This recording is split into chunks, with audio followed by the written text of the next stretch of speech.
Hi friends, என்னோட தாலிக்கும் ஓசை சேனலுக்கு உங்களை நான் அன்போடு வரவேற்கிறேன். இன்றைக்கி நம்ம சுலபமான மெத்தடில் பரோட்டாவும் மட்டன் சால்னாவும் எப்படி செய்யலான்னு பார்ப்போம். என்னோட சேனல் இது வரைக்கும் யாரும் சப்ஸ்கிரைப் பண்ணனா கண்டிப்பாக சப்ஸ்கிரைப் பண்ணிக்கோங்க. கூடவே இருக்க பெல் ஐக்கானை ப்ரெஸ் பண்ண மறக்காதீங்க. இதுக்கு 1 டேபிள் ஸ்பூன் அளவுக்கு சர்க்கரையும் 1 டீஸ்பூன் அளவுக்கு உப்பும் நான் போட்டுக்கிறேன். இது கூட ஒரு 2 டேபிள் ஸ்பூன் அளவுக்கு எண்ணெய் விட்டுக்கலாம். இதில் நான் ஒரு முட்டை சேர்த்துக்க போகிறேன். ஒருவேளை நீங்கள் வெஜிடேரியனாக இருந்தால் இதோட ஒரு 2 பிஞ்ச் அளவுக்கு சோடா உப்பு சேர்த்துக்கோங்க. இப்போ இதை எல்லாத்தையும் நம்ம மிக்ஸ் பண்ணிக்கலாம். இதில் இருக்கிற உப்பு, சர்க்கரை, முட்டை எல்லாம் நல்லா கலந்ததுக்கப்புறமா இதில் கொஞ்சம் கொஞ்சமாக தண்ணியும் சேர்த்து நம்ம எல்லாத்தையும் கலந்து விட்டுக்கலாம். தண்ணி பார்த்து சேர்க்கணும். ரொம்ப சேர்த்துனோன்னா அதோட பிசுப்பு தன்மை நமக்கு நல்லா வராது. பரோட்டா பார்த்து அளவளவாக கொஞ்சம் கொஞ்சமாக சேர்த்து இது மாதிரி மிக்ஸ் பண்ணிக்கோங்க.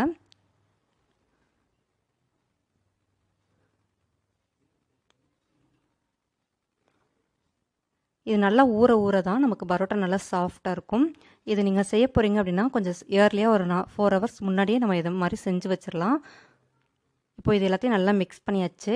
இதுக்கு மேலே இருக்கிற அந்த பிசுபிசுப்பு தன்மையை போக்கணும்னா நம்ம கொஞ்சமாக எண்ணெயை தடவி நம்ம ஈரத்துணி போட்டு ஒரு 2 மணி நேரத்துலேருந்து 3 மணி நேரம் நல்லா ஊற விட்டுடலாம். இந்த பரோட்டா மாவு நல்லா மிருதுவாக மாறணுன்றதுக்காக நான் இப்போ கிச்சன் மேடையிலேயே இதை நான் இழுத்து நல்லா மாவை பிசைய போகிறேன். இந்த மாதிரி இழுத்து நீங்கள் நல்லா பிசைஞ்சுக்கோங்க. அப்போ தான் அது மாவில் இருக்கிற அந்த க்ளூட்டன் நல்லா ரிலீஸ் ஆகி நமக்கு நல்லா சாஃப்டாக இருக்கும். மாவு நல்லா மிருதுவாகிற வரைக்கும் இந்த மாதிரி நம்ம இழுத்து பிசைஞ்சிக்கலாம் மாவை. அப்போ தான் பரோட்டா நமக்கு நல்லா சாஃப்டாக இருக்கும் சாப்பிட்றதுக்கு. கையில் கொஞ்சம் மாவு ஒட்டுது அப்படின்னா கொஞ்சமாக எண்ணெய் தடவிக்கோங்க கையில். அவ்வளோதான். இதை நம்ம இப்போ உருட்டி வச்சுட்டு நல்லா ஈரத்துணி மூடி நம்ம ஒரு 2 மணி நேரத்தில் 3 மணி நேரம் நல்லா ஊற விட்டுடலாம். மாவு எந்த அளவுக்கு நல்லா ஊறுதோ நம்ம மிக்ஸ் பண்ணதுக்கப்புறமா நல்லா ஊற தான் நமக்கு பரோட்டா நல்ல மிருதுவாக இருக்கும். இப்போ நான் இதை பேனில் எடுத்து வச்சுட்டு மேலே ட்ரை ஆகாமல் இருக்கிறதுக்காக கொஞ்சமாக எண்ணெய் ஊற்றி அது மேலே ஸ்ப்ரெட் பண்ணிக்கோங்க. இது 3 மணி நேரம் கழித்து நம்ம எப்படி இருக்குது மாவுன்னு பார்க்கலாம்.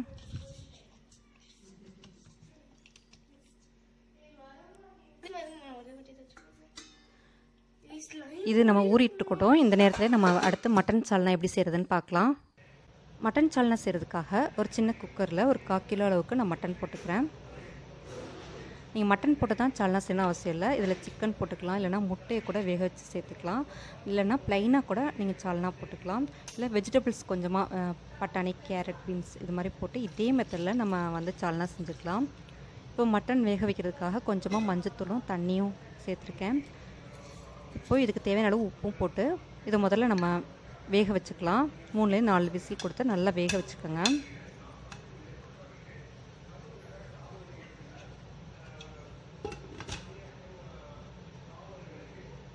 இந்த சால்னாவுக்காக நம்ம தேவையான மசாலாவை வறுத்துக்க போகிறோம்.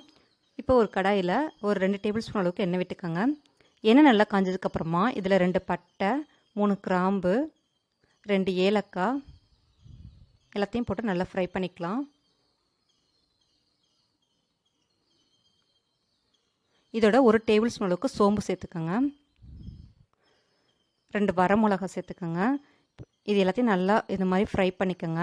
இது ஓரளவுக்கு பொரிஞ்சிட்டு இருக்கும்போதே ஒரு கைப்பிடி அளவு சின்ன வெங்காயத்தை நம்ம இதில் சேர்த்துக்கலாம்.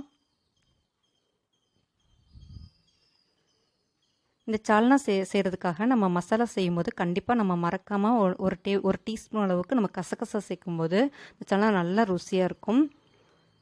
கசகசாவையும் சேர்த்து நல்லா ஃப்ரை பண்ணிக்கோங்க.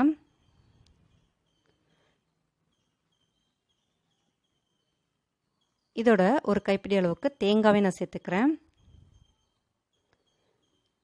இதை நல்லா ஒரு பிரட்டிட்டு இது ஆறுனதுக்கப்புறமா நம்ம மிக்சியில் போட்டு நம்ம அரைச்சி எடுத்துக்கலாம்.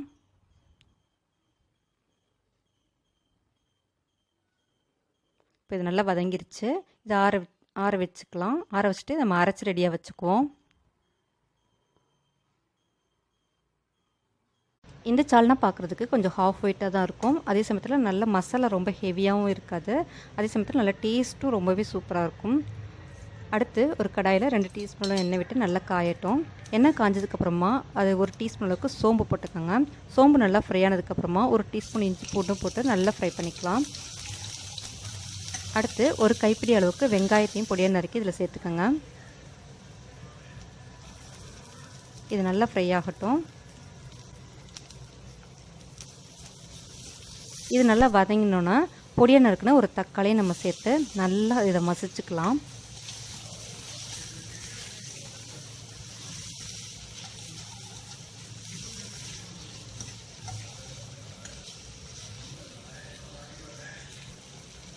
பாருங்கள், தக்காளி நல்லா மசிஞ்சிருச்சு.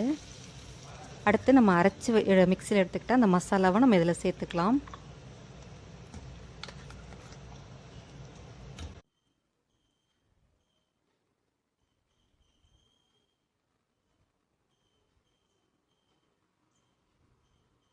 இல்லை இப்போ மிக்சியில் நம்ம கழுவி அந்த தண்ணியையும் ஊற்றி இப்போ நல்லா கலந்து விட்டுக்கோங்க.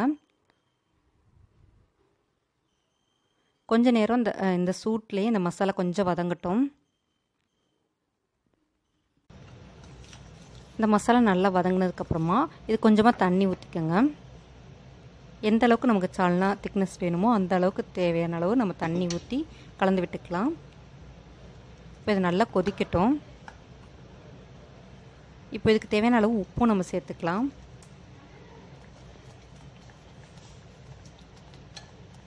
இதில் ஒரு 2 டீஸ்பூன் அளவுக்கு உப்பு சேர்த்து நல்லா கலந்து விட்டுக்கோங்க.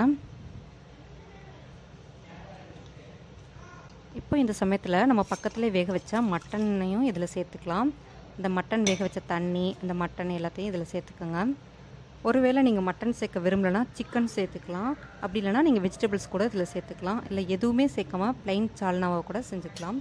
இப்போது நம்ம காரத்துக்காக கொஞ்சம் எக்ஸ்ட்ரா இருக்கணுன்றதுக்காக ஒரு 1/2 டீஸ்பூன் அளவுக்கு மிளகாய்த்தூள் சேர்க்குறேன். இப்போ இது எல்லாத்தையும் நல்லா கலந்து விட்டுக்கோங்க. இது நல்லா கொதிக்கட்டும்.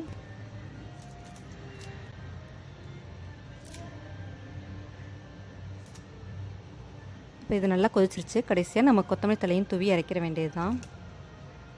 கொஞ்சமாக புதினா இலையும் போட்டிங்கன்னா ரொம்பவே நல்லாயிருக்கும் இந்த சால்னா. 3 மணி நேரம் கழித்து பரோட்டா மாவு எப்படி இருக்குன்னு பார்க்கலாம். பாருங்கள், இந்த அளவுக்கு நமக்கு மாவு நல்லா சாஃப்டாக இருக்குது. இப்போ இதை நான் திரும்பி கிச்சன் மீடியில் போட்டு நான் திரும்பி மாதிரி இழுத்து பிசைஞ்சிக்க போகிறேன்.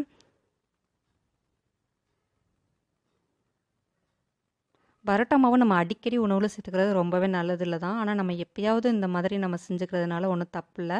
அதுவும் இல்லாமல் நம்ம இதை வெளியில் வாங்கி சாப்பிட்றத விட நம்ம வீட்டிலேயே சாப்பிட்றது பல வகையில் நமக்கு நன்மையாக தான் இருக்கும். அதுவும் இந்த லாக்டவுன் பீரியடில் கண்டிப்பாக பிள்ளைங்க வந்து டிஃப்ரெண்ட்டாக சாப்பிட்ணுன்னு விரும்புவாங்க. நம்ம இந்த மாதிரி செஞ்சு கொடுத்து நம்ம வீட்டில் அசத்தலாம்.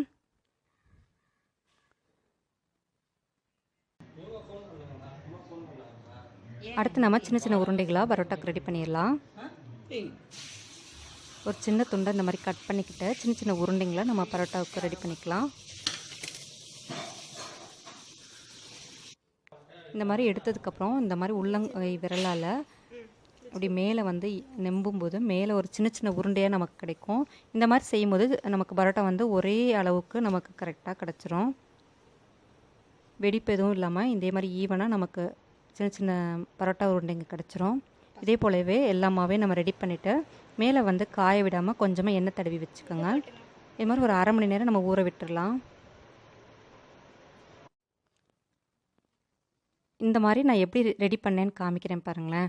முதல்ல ஒரு உருண்டை அளவுக்கு நான் எடுத்துக்கிட்டு எண்ணெய் தடவிக்கிட்டு கிச்சன் மேடையிலே தான் செஞ்சுக்கிறேன். அப்போ தான் அதுக்கு நமக்கு நீளமாக நம்ம இந்த மாதிரி தேய்க்க முடியும். நான் சப்பாத்தி கட்டையால் எந்த அளவுக்கு என்னால் தின்னாக வந்து தேய்க்க முடியுமோ அந்த அளவுக்கு தின்னாக தேய்ச்சிக்கிறேன். ஏன்னா என்னால் வந்து பரோட்டா மாவு அடித்து எனக்கு செய்ய தெரியலன்றதுனால இந்த மெத்தட் நான் ஃபாலோ பண்ணிக்கிட்டேன். இது ரொம்ப எனக்கு ஈஸியாகவும் அதே சமயத்தில் நல்லா லேயராகவும் எனக்கு பரோட்டா கிடச்சிச்சு.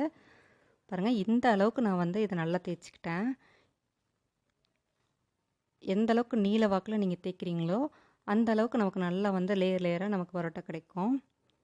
அகலம் நமக்கு ஒரு அளவு தான் எனக்கு தேய்க்க முடிஞ்சிச்சு. ஆனால் வந்து நீளம் எந்த அளவுக்கு நமக்கு இந்த பாருங்கள் எவ்வளோ தின்னாக இருக்குன்னு அந்த அளவுக்கு நீங்கள் தின்னாக்குனதுக்கப்புறமா அப்படி இழுத்த மாதிரி ஒரு பக்கத்துலேருந்து அப்படி இழுக்கும்போது நடுப்பகுதியிலாம் சின்ன சின்ன சுருக்கமாக நமக்கு அப்படி இருக்கும் பாருங்கள். அது கொசுவ மாதிரி அந்த சுருக்கம் மாதிரி ஆனதுக்கப்புறமா இந்த மாதிரி சுற்றிக்கங்க.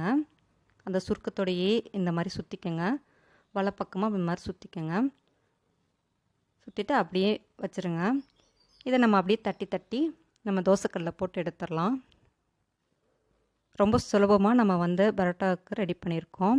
இப்போ இதை நம்ம தோசைக்கல்லில் போட்டுடலாம். எப்படி செஞ்சேன்றதை காமிக்கிறேன். இதுக்கெலாம் நம்ம வந்து பரோட்டா மாஸ்டர் இருக்கணும் அவசியம் இல்லை, ரொம்ப ஈஸி தாங்க. இந்த மாதிரி கையிலேயே நீங்கள் இதை தட்டிக்கங்க. கையில் எண்ணெய் தடவிட்டு இந்த மாதிரி தட்டிட்டு தோசைக்கல்லில் போட்டு எடுத்துடலாம்.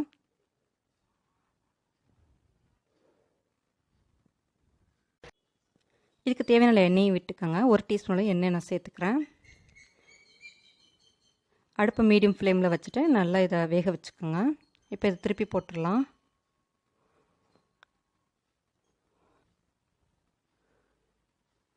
இதே போலவே எல்லா பரோட்டாவையும் நம்ம சுட்டு எடுத்துக்கலாம். ரொம்பவே டேஸ்ட்டாக இருக்குங்க. இதே மெத்தடில் தான் நாங்கள் செஞ்சு சாப்பிட்டோம். எங்களுக்கு ரொம்பவே பிடிச்சிருந்துச்சு.